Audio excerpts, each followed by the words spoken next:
Good morning and welcome to Coffee with Karma. Today I'm going to continue my myth busting and I'm going to help you understand 5 misbeliefs that will shatter your writing success. So let's shatter them. Hi, my name is Carma Spence and I help entrepreneurs write a lead attracting book in 90 days or less. So, misbelief number 1. You should write when inspired.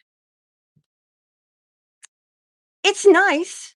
It's nice if you're inspired when you write. I mean, then the words just flow and it's awesome and you're in the zone. But if you wait for inspiration, inspiration rarely comes.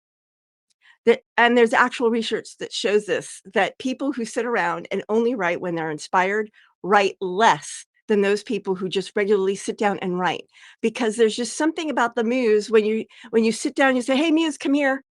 The muse will eventually show up. Sometimes she doesn't, sometimes she does, but she's more likely to show up if you're asking her to show up by sitting your butt in the seat and and writing.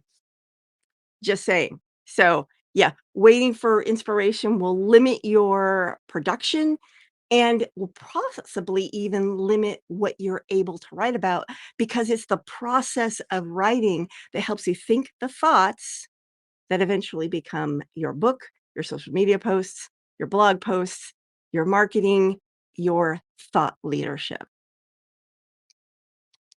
Myth number 2. Writing should always flow easily. Gosh, I wish that were true, but it's not. I've worked as a professional writer. I've worked as a professional writer for close to 30 years, possibly more than 30 years. And if I waited for the writing to flow easily, I would not meet my deadlines. I would not get my work done. Sometimes you just have to do it.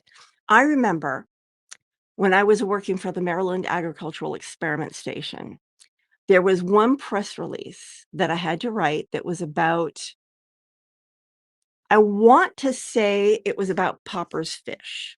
Dr. Popper was training fish to come at a certain sound with the goal that you could have a pond filled with different generations of fish, each one tuned to a different sound so that you could play that sound when it was time to harvest them, but not get the other fish. That was the idea. And it was a great interview. It was a great interview and I loved what I wrote.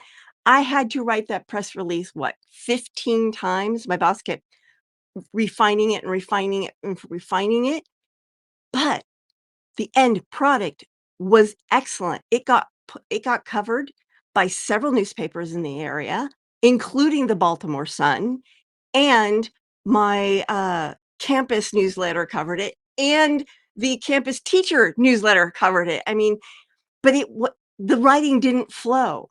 It was hard work. It was getting those words out right, took effort, took time, and took an editor. So, writing doesn't always flow. And sometimes when writing does flow, what comes out is milky toast junk, and then you need to go through the hard stuff to make it work well. So, no, the writing shouldn't always flow. In fact, most of the time it won't. Just say. Myth misbelief number 3. I can't write because I'm not an expert. Well, if everyone believed that, there would be a lot less chaff in our libraries. You don't need to be an expert to write a decent book. What you need to do is know more than the people you're writing the book for. That's all. You need to be expert at what you know, but that doesn't mean you're an expert on the topic. You know, there's expert with Lily, an expert with a big E, and expertise is something that grows and evolves over time. You achieve mastery by continually engaging in that topic. And sometimes engaging in that topic means writing a book and then getting better. Just saying, just saying. Misbelief number 4. There's a right way to write. That one is so far from wrong. It's like I don't even know where to start. Every project I work on, I use a different method. I like experimenting with new methods for writing. It's just part of my nature. So, like, sometimes I'll write using this method.